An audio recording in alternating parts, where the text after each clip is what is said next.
So I was talking about this with Tim Kelly over at Philly Stoplight last night, and he started throwing names at me that the Phillies could potentially be looking at. And I'm like, first of all, Tim, these guys are not going to be available now.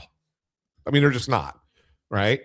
Even if you look at guys on bad teams, you're very likely not making a trade at the end of May. Even still, I'm not sure that you have what it takes to get any of these, but maybe one or two of them. But I don't know. Do they really move the needle? And he brought up Taylor Ward again because Baltimore's gotten off to a bad start. He's on a 1-year deal. He's actually gotten off to a better offensive start than he hit 36 home runs last year, but he was a 210 hitter last year. He's hitting like 260 something now. So whatever. So he's actually having so do you look at Taylor Ward and say, okay, yeah, maybe, but does that move the needle enough? Well, no. And the other thing is it's really hard right now if you're an American League team, especially one that came into the season with expectations like the Orioles, like you're not doing anything right now. I mean, the entire American League stinks. The worst team in the American League right now is 5.5 games out of a wild card spot. Yeah. So there's nobody right now. I mean, even as bad as the Red Sox have been, like they're 3 games out of a wild card spot at 18-25. And we're looking at this team like they have no shot in hell. I mean, it's so bad and so wide open that you as the Phillies are not going to be able to just call a team and say like, all right, clearly you guys are out. I mean, I think a lot of these teams are going to say, well, hell, if the league is this watered down this year, we'll hang around for a little bit. Why would you do something on May 15th? Why would you do something on Memorial Day even? Exactly, because I mean, even the Angels who suck, right? They're 16-28. Dreadful. Right? They're terrible. But even the Angels, if you look at it and sit there and go, well, yeah, let's just see what happens. Maybe our guys figure something out and we get back into this. And then we're a piece or two away from potentially making the playoffs.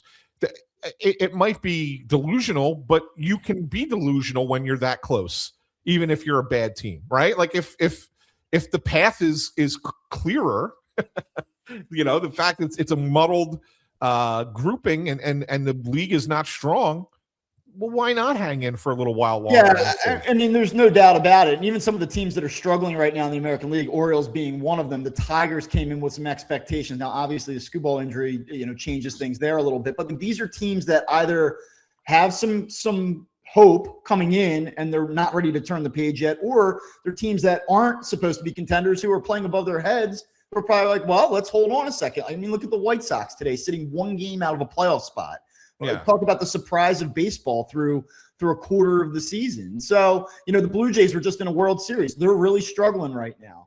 5 games under 500. But, are the Blue Jays ready to turn the page? Absolutely not. So, right. I mean, in the American League, I think that's really the case. Now, in the NL, it's sort of the same deal. I mean, the Rockies, we know, aren't going to contend, and they're already 8.5 games out of a playoff spot. The Giants actually showed a little punch this week against the Dodgers, won the first 2 games of that 4-game series before losing the final 2. The Mets have a huge payroll. They're only 7 out. I mean, the National League is completely jumbled. I mean, the one team that I came into the season thinking was going to be a total non-factor were the Cardinals. They're 7 games over 500, just took 2 out of 3 against the A's. They're playing pretty good baseball right now. There's no team that I think that you look at and says, we're going to help the Philadelphia Phillies 10 weeks into the season. I don't see it. Maybe I'm wrong.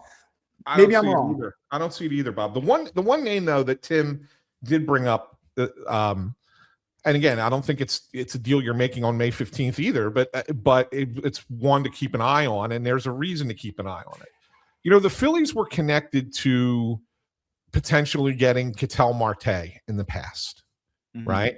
He's gotten off to kind of a slow start for the Diamondbacks. The Diamondbacks are the same position as the Phillies right now, 2 games under 500, but they're not catching either the Dodgers or the Padres in their division, right? So Arizona probably has to think a little bit about,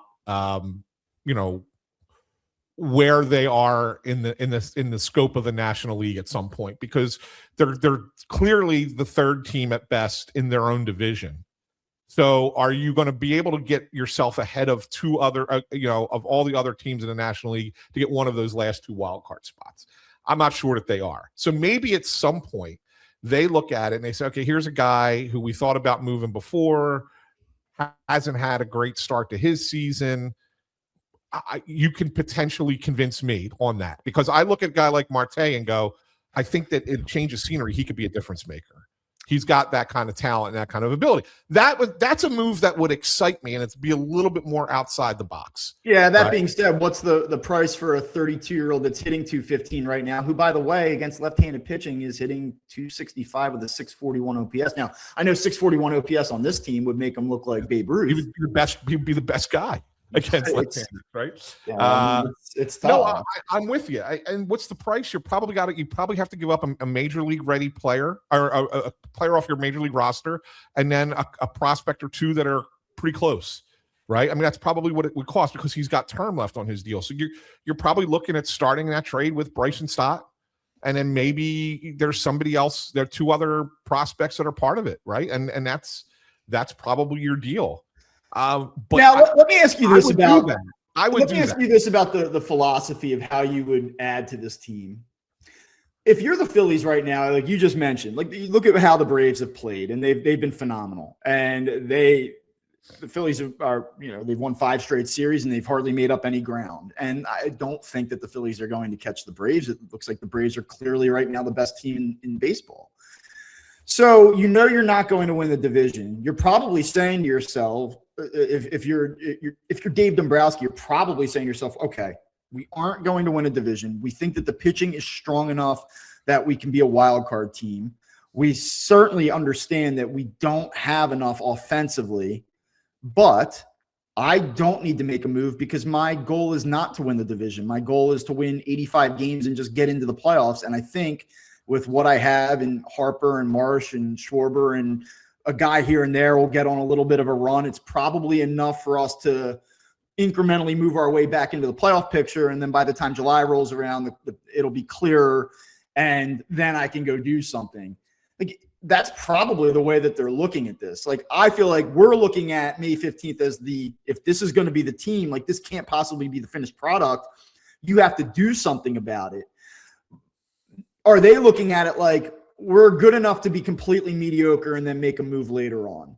Like, because what is making a big splash now even going to do for us? Is that a fair way? Is that a fair way to look at it? Almost we don't need to be all in. We can just be totally horrible offensively, and we'll probably still get to with this current roster, 81 wins. So in a month and a half from now, 2 months from now, then I can deal with this.